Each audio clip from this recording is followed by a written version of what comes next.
مرحبا وعذرا على التأخر بالفيديو الثاني. بداية بس بدي أوضح شغلة إنه أنا ولا مرة صدرت نفسي على إنه أنا كلامي طابو، وعلى إنه رأيي ووجهة نظري هي الصح ويجب على الكل أن يتبناها. كل شي بحكي عنه سواء ببوستاتي ولا بفيديوهاتي هي بتمثل رأيي الشخصي بالدرجة الأولى، ولكن بكل تأكيد أنا مسؤولة عما أقول. كوني أنا إعلامية والآن أعمل كإعلامية مستقلة، فأنا مسؤولة عن الأشياء اللي أنا بحكيها. اليوم لما حدا بده يختلف معي بالرأي هذا أمر طبيعي، أما إذا حدا يمكن بده يحاججني بالتفاصيل والمعلومات فهذا أمر آخر، فينا نتناقش لبكرة الصبح. الفيديو الثاني اللي هو الجواب الرئيسي عن السؤال اللي أنا طرحته بالفيديو الماضي والبوست اللي أنا حطيته، إنه لماذا الطفل المغربي ريان هو ضحية الترند. رح أقسم الحديث ليكون كتير واضح لأربع أجزاء. الجزء الأول هو الجزء المادي، الجزء الثاني السياسي، الإعلامي، والمعنوي. هنالك أربع أجزاء رح نحكي عنها. خليني أبدأ بالجزء المادي مثل ما أنا حكيت. للقضية إذا نحن رح نفترض حسن النية وما رح يعني ارجع للفكرة اللي رفضت اني احكي عنها وطلع ما شاء الله على الفيسبوك الكل حاكي عنها والكل سايق فيها لهيدا السيرة. هيدا نظرية السحر والشعوذة أنا مشطبة عليها. خليني روح لشيء حقيقي واقعي منطقي ونفترض النية السليمة، بأنه هنن فعلا لقوا عايش لهذا الطفل وبلشوا يحاولوا إنقاذه. ومن ثم تبين معهم بوقت من الأوقات أنه هو توفى وما عاد في فائدة من كل هيدا المحاولات. آه، بلشوا يتهربوا من القصة بالمسعفين الفرديين وبلشوا يقترحوا خطط أكبر من هيك للمتابعة بهيدا العملية، ومن ثم التأجيل والتأجيل والتأجيل إلى أن وصلت ل5 أيام هذه العملية. خلينا نقول أنه هي بلشت بنية سليمة القصة، وبالفعل كانوا هن بدهم ينقذوه. ولكن عند هيدا اللحظة لما عرفوا انه هو متوفي هن استمروا بهيدا القصة. هيدا القصة اللي انا بدي احكي عنها واشرح عنها مفصلا. البروباغندا اللي صارت، الترند اللي صار، وكان ضحيته هذا الطفل كان ببساطة ممكن أن يعلن عن وفاته من اليوم الأول أو من لحظة اللي هن عرفوا فيها وما يتابعوا بكل هيدا القصة. الجزء المادي، كيف المغرب استفادت. طبعا أنا ما بدي أتناول باقي البلدان العربية، لأنه البلدان العربية مثل ما بيقولوا يعني، وأنا آسفة جدا بس هيدا الواقع، حلال على الشاطر. يعني هن ساقوا مع القصة اللي هي انوجدت وخلقت بهذا البلد واستغلوها من أماكنهم واستثمروها وربحوا مصاري. ولكن أنا برجع على المنبع يعني تبع القصة اللي هو المغرب. بداية يعني وهي مرتبطة شوي بالشق الإعلامي اللي أنا بدي أحكي عنه صراحة. كان في يعني تغطيات مكثفة وبوستات مختلفة وفيديوهات للمراسلين وللبث اللي يعني تفردت فيه، خليني لكم، وسائل الإعلام المغربية. مشان هيك أنا عم لكم يعني قسم المادي داخل مع القسم الإعلامي شوي. لاحظنا بأنه، خليني أقول بالقسم الإعلامي بعدين بروح للربح المادي، لاحظنا بأنه كل الوسائل الإعلامية العربية أو معظمها حتى إذا بدكم كانت عم تنقل، مشان ما عمم يعني، مشان إذا كان في وسيلة فاتتني أنا ما تابعتها ما بحب إني عمم. المعظم كانوا عم ينقلوا البث عن القناة المغربية الأولى والقناة المغربية الثانية، وأيضا عن وكالة المغرب للأنباء أو الوكالة المغربية للأنباء. كان في حصرية لتلفزيونات المغرب بنقل يعني الأخبار بالمشاهد، بالتصوير، بالمقابلات، بالتصريحات، بالفيديوهات، بالسماح يعني للكاميرا بالدخول. معظم الوسائل الإعلامية كانت نقلا عن التلفزيون المغربي، سواء قناته الأولى ولا الثانية ولا وكالة الأخبار تبعهم ولا أي قناة أخرى.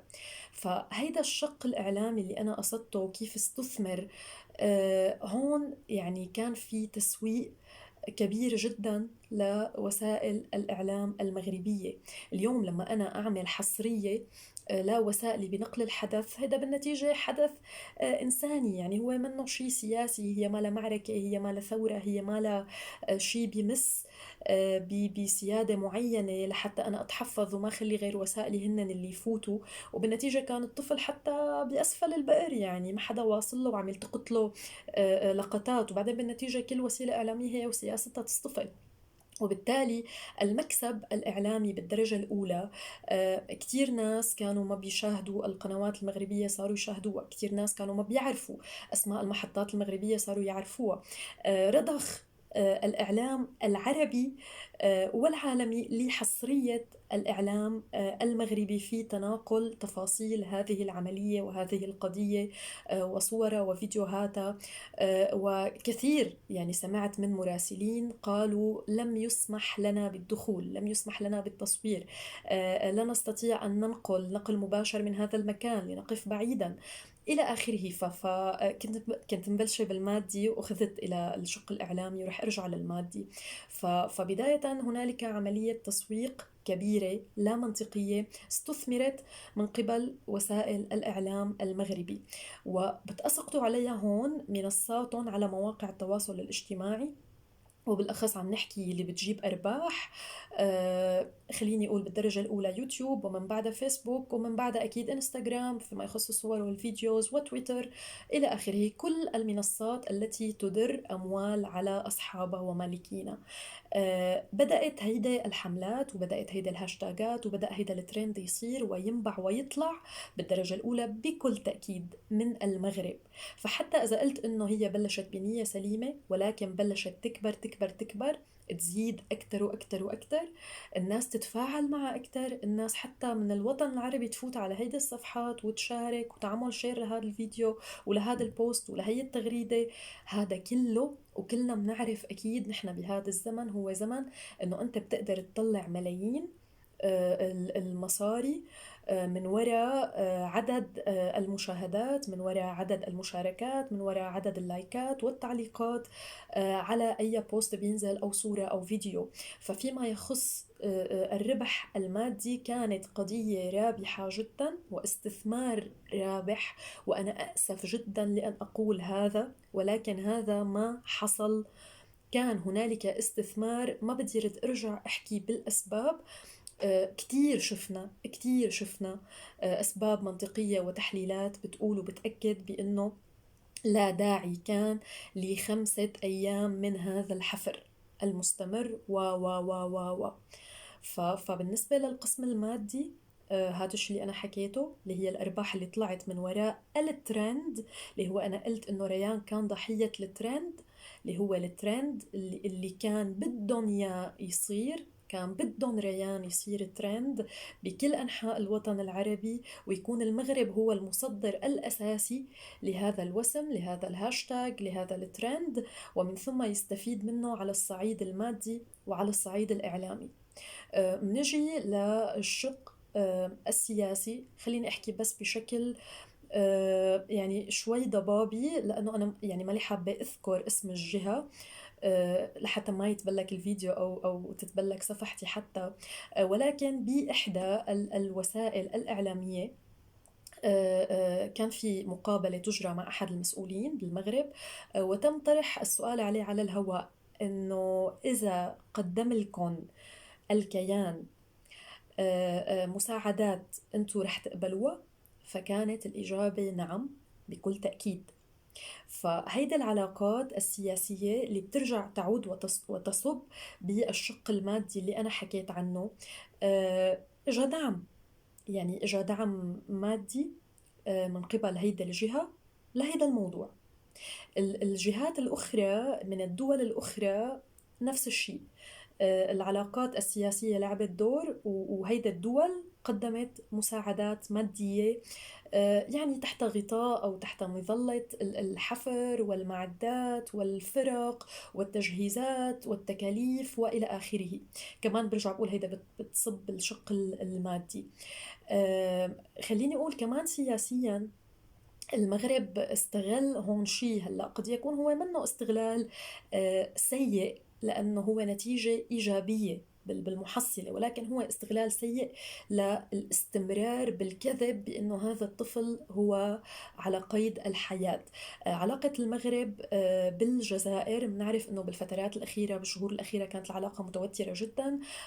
حتى الجزائر قطعت العلاقات بشكل أحادي وفقا لما صرحوا فيه مع المغرب، ومن ثم اجت القضايا الرياضية، يعني مرق كمان أزمات رياضية على الشعبين، وفاتوا بخلافات كثيرة وصار في خصام بيناتهم، وصار في عداء إذا بدكم، يعني كان سياسي وتحول إلى رياضي صار بين الشعب والشعب. فيكم تدخلوا تشوفوا تفاصيل مشان أنا ما أطول بهذا الموضوع، ضل بموضوعي الأساسي. من بعد ما صارت قصة ريان بدأ تعاطف الشعب الجزائري مع الشعب المغربي، بدأوا يغيروا كلامهم. هيدا الفتنة اللي كانت مثارة بيناتهم راحت، بدال ما كانوا يشمتوا ببعض ويحكوا على بعض ويكرهوا بعض ويكون خطاب الكراهية موجود، صار الهاشتاج اللي وحدهم أنقذوا ريان، واللي حتى عنوانته الصحف يعني بالمغرب العربي، حتى سجلته عندي هون: ريان أطفأ نار الفتنة بين الشعبين. فتخيلوا كمان هيدا الهدف، برجع بقول هيدا قد يكون هدف سامي، لكن الاستمرار كان بهيدا الوسيلة هو شيء خاطئ. الاستغلال هيدا الوسيلة كان هو شيء بكل تأكيد خاطئ، وبكل تأكيد هو غير إنساني وغير مقبول.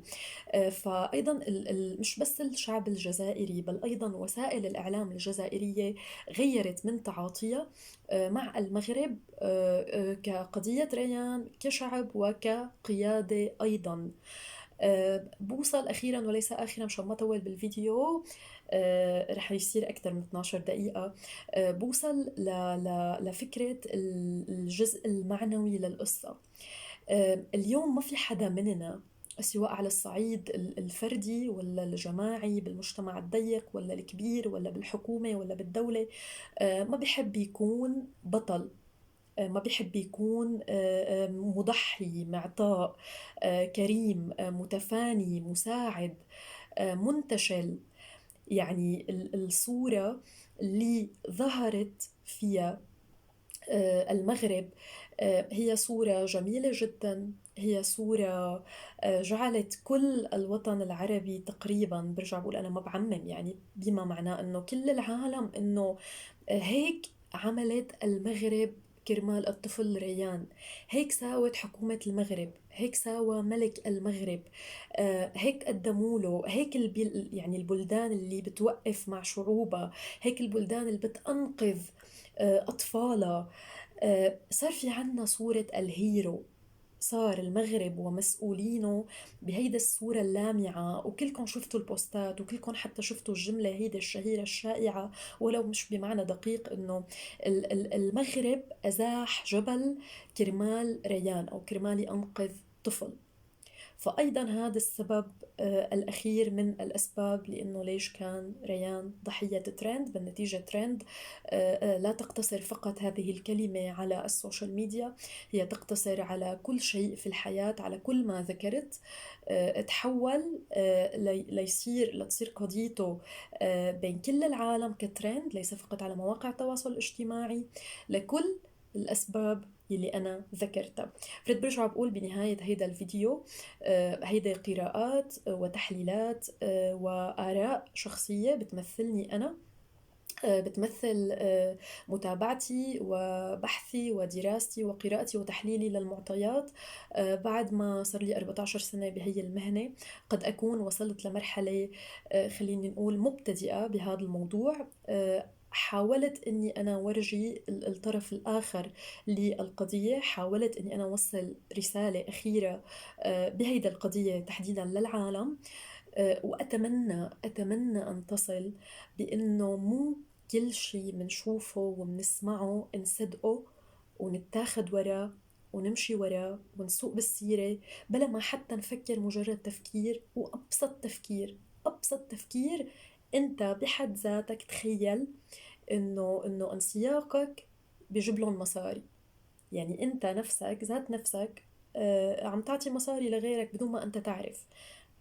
خليك تعرف الحقيقة بس على القليلة، وساعتها قرر إذا أنت حابب تعطيهم مصاري لأي جهة بالعالم ولا لا.